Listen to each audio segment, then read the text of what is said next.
देखो मोहल्ले वालों, सुबह के 8 बज गए लेकिन हमारी बहू अभी भी कमरे से बाहर नहीं आई। हॉल में खड़े रहकर प्रिया की सास रेणुका जानबूझकर प्रिया के नाम का ढिंढोरा पीट रही थी। वैसे तो ये प्रिया की सास की आदत ही थी। क्या हुआ माँ जी, क्यों चिल्ला रही हो सुबह सुबह? मैं कमरे में थी, इसका मतलब ये नहीं कि मैं सो रही थी। ये ऑफिस जा रहे हैं तो उन्हें क्या चाहिए क्या नहीं ये देख रही थी। हाँ हाँ, तुम तो बस अपने पति के आगे पीछे ही मंडराती रहती हो। तुम्हें अपने सास ससुर की फिक्र का है। हमारी फिक्र तो मेरी बेटी किया करती थी। रात के 11-12 बजे तक पढ़ाई करने के बावजूद सिर्फ और सिर्फ मुझे सुबह 5 बजे चाय लगती है, इसलिए मेरी बेटी सुबह के 5 बजे उठा करती थी। मेरे लिए चाय बनाना, आंगन साफ करना और सिर्फ अपना ही नहीं, आस पड़ोस वालों का भी। इतने सारे काम मेरी बेटी सुबह उठकर किया करती थी। और तो और हमारे पड़ोस के बूढ़े अंकल आंटी को सुबह चाय नाश्ता बनाकर भी दिया करती थी। तुमसे यह काम ढंग से नहीं होता। 5 बजे छोड़ो, तुम तो 8 बज गए हो तो भी अपनी सास ससुर को चाय नहीं पिलाती। सच कहते हैं दुनिया वाले, बहू से कितना भी प्यार कर लो वो बेटी नहीं बन सकती। बेटी को ससुराल जाकर 2 साल बीत गए थे, लेकिन आज भी मेरी प्यारी ननद सोनम को मेरी सास हर सुबह अपने मायके ले ही आती है, कभी याद करके कभी तारीफ करके। अरे ओ सपनों की महारानी, कहाँ खो गई हो आप? नींद पूरी नहीं हुई क्या? नहीं नहीं माँ जी, मैं कुछ सोच रही थी। बनाती हूँ आपके लिए चाय। हाँ चाय पिला। वैसे मेरी सोनम होते तो अभी तक हमें नाश्ता भी मिल जाता, लेकिन अब जो है सो है, जैसा है वैसा ही तो चलाना पड़ेगा। जामनेर की घनी बस्ती में प्रिया का ससुराल था। अभी अभी कुछ महीनों पहले शहर की मॉडर्न प्रिया अपने बॉयफ्रेंड के साथ शादी करके शुक्ल परिवार की बहू बनकर जामनेर में रहने आई थी। वैसे तो प्रिया शहर की मॉडर्न पढ़ी लिखी लड़की थी, लेकिन हर कामकाज में निपुण थी। लेकिन प्रिया की सास रेणुका की गंदी आदत थी, वो हर बार अपनी बहू और बेटी में तुलना करती रहती थी। इसीलिए जब से प्रिया की शादी हुई थी तब से हर सुबह प्रिया के ससुराल का ऐसा ही हाल था। बेचारी प्रिया अपने ससुराल वालों का दिल जीतने की हर एक कोशिश कर रही थी, लेकिन उसकी सास हमेशा उसमें कमियां निकालती रहती थी।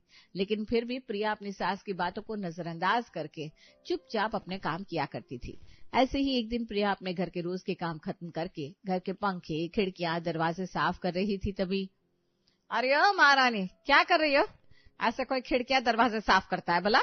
अगर तुम्हें खिड़कियां दरवाजे साफ करना है तो सोनम से ट्यूशन क्लासेस ले ले। माँ जी, आपने कभी बताया नहीं, सोनम दीदी ने बच्चों की ट्यूशन क्लासेस लेना छोड़कर आजकल घर की साफ सफाई की ट्यूशन लेना शुरू कर दिया है क्या? और वैसे नाम क्या है उनकी ट्यूशन क्लासेस का? चुप कर। मेरी बेटी सोनम ऐसा झाड़ू और कपड़ा घुमाती थी कि पूरे घर की गंदगी चुटकियों में साफ कर देती थी। बस ऐसे एक हाथ से झाड़ू घुमाया नहीं कि सारे घर का कूड़ा कचरा गंदगी कूड़ेदान में चली जाती थी। लेकिन यहाँ देखो, पिछले 2-3 घंटों से दोनों हाथों से घर के काम चल रहे हैं, लेकिन अभी तक घर का एक कोना भी ठीक से साफ नहीं हुआ। जब मेरी बेटी सोनम थी ना यहाँ पर, तो ऐसा घर साफ रहता था हमारा, मानो हर तरफ शीशा लगाया हो। अरे करम फूट गए हमारे, जो इतने अच्छे से कामकाज करने वाली बेटी हमारे घर से चली गई और उसके बदले में ये पढ़ी लिखी कामचोर बहू हमारे घर में आ गई। रेणुका अपनी बेटी के बारे में बहुत लंबी लंबी बातें किया करती थी। एक हाथ में झाड़ू घुमाकर पूरे घर की साफ सफाई करना सुनने में भी कितना अजीब लगता है, लेकिन फिर भी अपनी बेटी की तारीफों के पुल बांधना रेणुका की अब आदत हो गई थी। ऐसे ही एक दिन रेणुका अपनी बेटी सोनम से फोन पर बातें कर रही थी। क्या हाल है माँ? आप तो नई बहू में बिल्कुल मग्न हो गई हो, ना बेटी को फोन करती हो ना याद करती हो। कहीं भाभी ने आती मेरी जगह तो नहीं ले ली हमारे घर में? अरे तुम्हारी भाभी और तुम्हारी जगह लेगी? वो तो इस जन्म में मुमकिन नहीं है बेटा। तुम्हारी भाभी सिर्फ दिखने में ही हीरोइन है, तुम्हारी तरह बिल्कुल काम नहीं करती। अब देखो 11:30 बज गए लेकिन अभी तक दोपहर का खाना खाया नहीं हम लोगों ने। प्रिया किचन में काम कर रही थी। रेणुका सोफे पर बैठकर जोर जोर से अपनी बेटी से बातें कर रही थी ताकि प्रिया सारी बात सुन सके। अरे माँ, 11:30 ही तो बजे अभी तक। वैसे हम लोगों ने भी खाना नहीं खाया। खाना क्या, अभी अभी तो बस हमारा नाश्ता हुआ है। अभी 12 बजे शुरू करूंगी, तब जाकर 1-2 बजे तक हम दोपहर का खाना खाएंगे। अरे धीरे बोलना, यहाँ मैं अपनी बहू को सुधारने के लिए तेरी तारीफों के पुल बांधे जा रही हूँ, और एक तू है कि इतनी जोर जोर से बोल के मेरे इतने दिनों की मेहनत पर पानी फेर रही है। और मैं जो कुछ भी कह रही हूँ उसके आगे सिर्फ जी माँ, हाँ माँ, इतना ही कहना है, और इतना सच बोलने की कोई जरूरत ना है। थोड़ा बहुत झूठ बोल दे, तू कितने अच्छे से ससुराल संभाल रही है, ताकि तुझे देख देख कर तेरी भाभी भी सुधर जाए। आप ही ना माँ, क्या जरूरत है भाभी के सामने मेरी तारीफ करने की? अगर आप ऐसे ही हम दोनों में तुलना करती रही तो भाभी और ज्यादा बिगड़ जाएगी, और जो काम करती है ना वो भी ठीक से नहीं करेगी। तुम मुझे ना ज्ञान मत सिखा, मैं तेरी माँ हूँ, तू मेरी माँ नहीं है। बस जितना कह रही हूँ उतना कर। जी माँ। देख बहू सोनम क्या कह रही है उनका दोपहर का खाना होकर वो लोग आराम कर रहे हैं। अरे सीख कुछ मेरी बेटी से। वो एक हाथ से रोटी बनाती है, एक हाथ से सब्जी, बिल्कुल फटाफट सारा काम खत्म करती है। तुम्हारी तरह धीरे धीरे काम करके सुबह की शाम नहीं कर देती। पता नहीं किस मुहूर्त पर तुम हमारे घर की बहू बनकर इस घर में आ गई। बिल्कुल काम चोर हो तुम। अब क्या करूं माँ जी, मुझसे जैसा काम होता है वैसा काम करती हूँ मैं। हाँ हाँ सब पता है, तुम मेरी बेटी जैसी कभी बन ही नहीं सकती। आता ही क्या है तुम्हें? 10 मिनट में मेरी सोनम 100-200 लोगों का खाना बना सकती है ना सोनम? माँ आप कुछ ज्यादा ही तारीफ कर रही हो मेरी। 100-200 क्या, मुझे तो ढंग से 10 लोगों का खाना बनाना भी नहीं आता। आप अपने ही पैर पर कुल्हाड़ी मार रही हो। कल से भाभी सच में 100-200 लोगों का खाना बनाने लग जाएगी, तब आपको समझ में आएगा। पहले घर में 4 लोग हैं, उनका तो बना ले, फिर देखते हैं कैसे बनेगा 100-200 लोगों का खाना। चल छोड़ ये सारी बातें, 2-4 दिन यहाँ मायके में आ जा, हम दोनों मिलकर तुम्हारी भाभी को सारे काम ढंग से सिखा देंगे। मैं नहीं आने वाली, तुम दोनों सास बहू अपना अपना देख लो। अरे तुम्हारा भाई कुछ काम से गांव से बाहर जा रहा है, अच्छा मौका मिल रहा है तुम्हारी भाभी को सुधारने का। नहीं तो जब देखो तब वो अपनी बीवी के आगे पीछे करता रहता है। थोड़ा सा परेशान करते हैं उसकी बीवी को तो ऐसा चिढ़ जाता है। तू आजा बस, वैसे भी हम उसके सामने तुम्हारी तारीफ करेंगे तो वो भी तुम्हारी तरह काम करना सीख जाएगी। माना कि तुम्हें कुछ आता नहीं, लेकिन अब झूठ मूठ की तारीफ करने में मैं तो माहिर हूँ। बस तू मेरा साथ दे दे, फिर देख तुम्हारी ये शहर की मॉडर्न पढ़ी लिखी भाभी कैसे गांव की बहू बन जाती है। ठीक है माँ, आप कह रही है तो मैं आ जाती हूँ, लेकिन मैं अभी भी आपको ये कह रही हूँ कि जो कुछ भी आप कर रही है ना, जरा सोच समझ कर संभल कर कीजिए। भाभी कोई गांव की गवार लड़की नहीं है, बहुत होशियार है। होशियार और तुम्हारी भाभी, वो तो बस बाहर से देखने वालों को लगता है। सच कहूं तो इसे कोड़ी की भी अकल नहीं है। मैं तुम्हारी झूठ मूठ की तारीफ करती हूँ, लेकिन उसे ये भी समझ में नहीं आता। प्रिया को नीचा दिखाने के लिए अपनी बेटी की तारीफ करना अब रेणुका का रोज का हो गया था। एक दिन तो रेणुका ने हद ही कर दी। अरे बहू इतने धीरे धीरे से कौन कपड़ों को प्रेस करता है? ऐसा करोगे तो 4 कपड़े प्रेस करते करते महीना बीत जाएगा। ठीक से करो, नहीं तो सोनम को वीडियो कॉल करूँ क्या? एक बार देख लो वो कैसे कपड़ों को प्रेस करती है। बस ऐसे एक उंगली प्रेस के ऊपर घुमाती है और चुटकियों में सारे के सारे कपड़े प्रेस करके अलमारी में चले जाते हैं। जब से तुम इस घर में आई हो, सिर्फ कोई खास दिन रहा तो ही हमारे घर के मर्दों के कपड़े प्रेस होते हैं। नहीं तो जब मेरी सोनम यहाँ थी ना, तो ऐसा एक दिन भी नहीं था जिस दिन हमारे घर के मर्द बिना प्रेस कपड़े पहनते थे। अपनी बहन पर तो वरद इतना रौब झाड़ता था, लेकिन अपनी पत्नी क्या क्या भीगी बिल्ली बन जाता है। खैर मैं भी किसको मुंह लगा रही हूँ। माँ जी, एक उंगली से कपड़े कैसे प्रेस हो सकते हैं? क्या आप कुछ भी कहती हो? एक उंगली से कपड़े प्रेस करना नामुमकिन है। अब मुझे ऐसा लगने लगा है कि आप सोनम दीदी की हर बात मुझे बढ़ा चढ़ा कर बताती हो। क्या मतलब है बहू तुम्हारा? मैं झूठ बोल रही हूँ? मैं झूठी हूँ? हाय हाय देखो मोहल्ले वालों, मेरी बहू मुझे झूठी कह रही है। क्या दिन आ गए। अरे माँ जी, मैंने ऐसा कब कहा? आप तो अपने मन से कहानियां बना रही हो। और मोहल्ले वालों को क्यों बुला लेती हो बात बात पर? वो थोड़ी ना हमारे घर के कपड़े प्रेस करने वाले हैं। उन्हें हमारे घर के कपड़ों से क्या? क्या लड़की है, बहस करने का एक मौका नहीं छोड़ती। एक ये है जो बेमतलब की 17 बातें करती रहती है, और एक मेरी सोनम थी जो हफ्ते में 4 दिन मौन व्रत धारण करती थी। खैर अब ये सारे काम छोड़ो और मेरे साथ सब्जी मार्केट चलो। मैं तुम्हें सब्जी कैसे खरीदते हैं वो सिखाती हूँ। बाहर एक रिक्शा नहीं मिलती, अपनी स्कूटी निकालो। जी माँ जी, अभी निकालती हूँ। प्रिया प्रेस का बटन बंद करती है, कपड़े कमरे में रखती है, अपनी स्कूटी निकालती है और दोनों सास बहू सब्जी मार्केट की ओर चल पड़ते हैं। थोड़ा आगे जाने के बाद रेणुका प्रिया से कहती है, ये किस तरह की स्कूटी चला रही हो बहू तुम? ऐसा लग रहा है जैसे घोड़ा गाड़ी चला रही हो। थोड़ी तेज चलाओ। मेरी सोनम तो बिना हैंडल पकड़े ही तेज स्कूटी चलाती थी। ऐसे घर से निकले नहीं कैसे सब्जी मार्केट पहुंच जाते थे हम। तुम्हें घरेलू काम उसकी तरह समझ में नहीं आते, मैं समझ सकती हूँ, लेकिन कम से कम स्कूटी चलानी तो आनी चाहिए। वरद कह रहा था तुम कॉलेज स्कूटी से आती थी, लेकिन लगता है तुम किसी के पीछे बैठ कर आती होगी, या फिर वो तुम्हारे प्यार में अंधा था इसलिए उसे लग रहा होगा कि स्कूटी तुम चलाती हो। जी माँ जी। अजीब लड़की है, इसे कुछ भी कहो तो जी माँ जी, हाँ माँ जी कहते रहती है। अब रेणुका के तानों की प्रिया को इतनी आदत हो गई थी कि अब प्रिया रेणुका की बातों तरफ बिल्कुल ध्यान नहीं देती थी। अब तो रेणुका ने प्रिया को काम सिखाने के लिए सोनम को भी घर बुला लिया था और दोनों मिलकर प्रिया के हर एक काम में गलतियां निकाल रही थी और रेणुका बस हर बात पर सोनम की तारीफ किए जा रही थी। माँ, अगर आप भाभी को ऐसे ही परेशान करती रही ना तो वो घर छोड़कर भाग जाएगी। बस भी करो ना, भाभी सारे काम ठीक ही करती है, ठीक है, मुझसे अच्छे करती है। अरे धीरे बोल बेवकूफ लड़की, अपनी बहू को सुधारने के लिए तेरी तारीफ किए जा रही हूँ और एक तू है कि मेरे इतने दिनों की मेहनत पर पानी फेर रही है।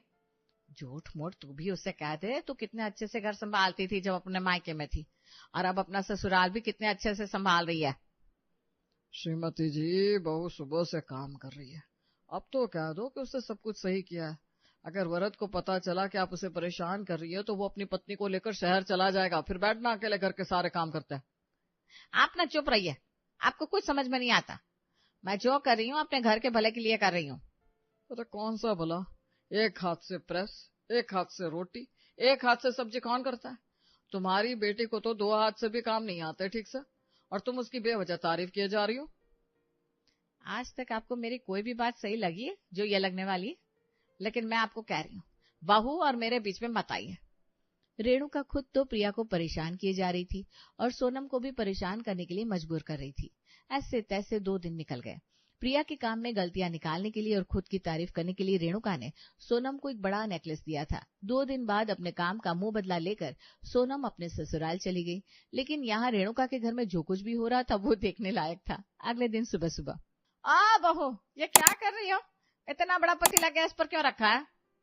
अरे माँ जी, आप ही ने तो कहा था सोनम दीदी ये करती है, सोनम दीदी ये ऐसे करती है, तो बस अब मैं अपनी प्यारी ननद के सारे गुण अपना रही हूँ ताकि इस घर में सोनम दीदी की कमी बिल्कुल महसूस ना हो। अरे वो सब ठीक है, लेकिन ये इतना बड़ा पतीला गैस पर क्यों रखा है वो तो बता।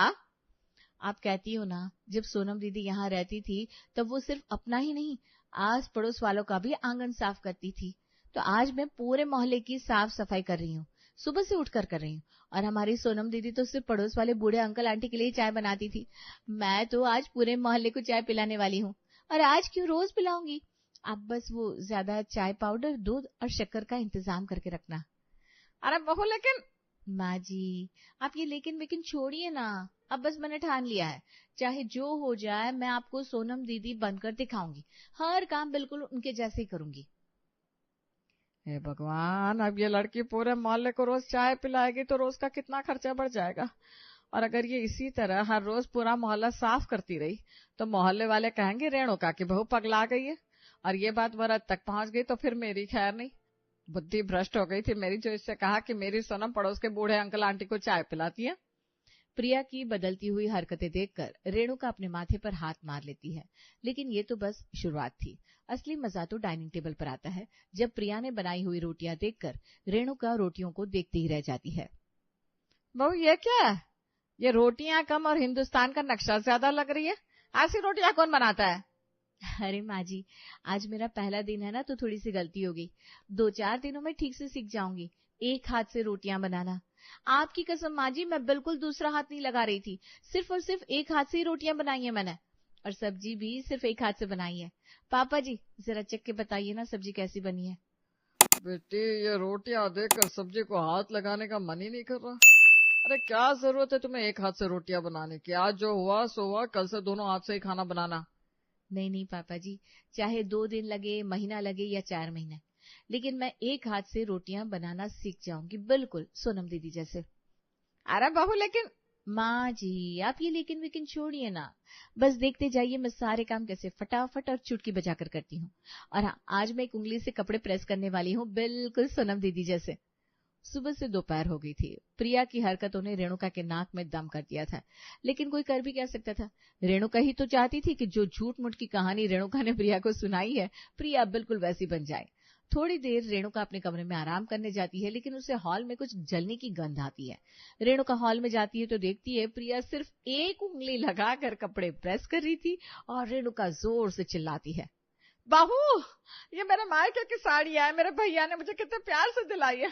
इसमें से कुछ साड़ियां तो मेरी माँ की भी है, तूने तो सारी साड़ियों का सत्यानाश कर दिया, मेरी सारी साड़ियां जला दी। अरे एक हाथ से प्रेस कौन करता है भला कपड़े?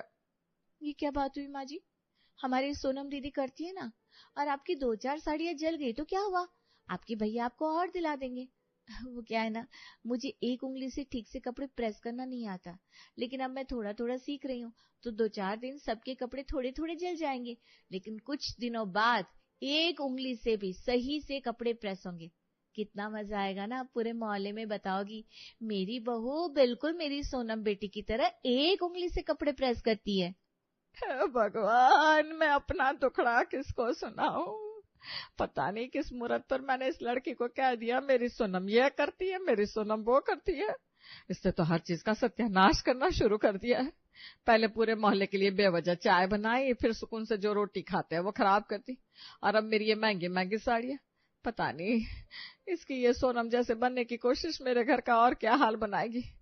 अब मेरी सोनम ही इस समस्या का कुछ हल निकालेगी।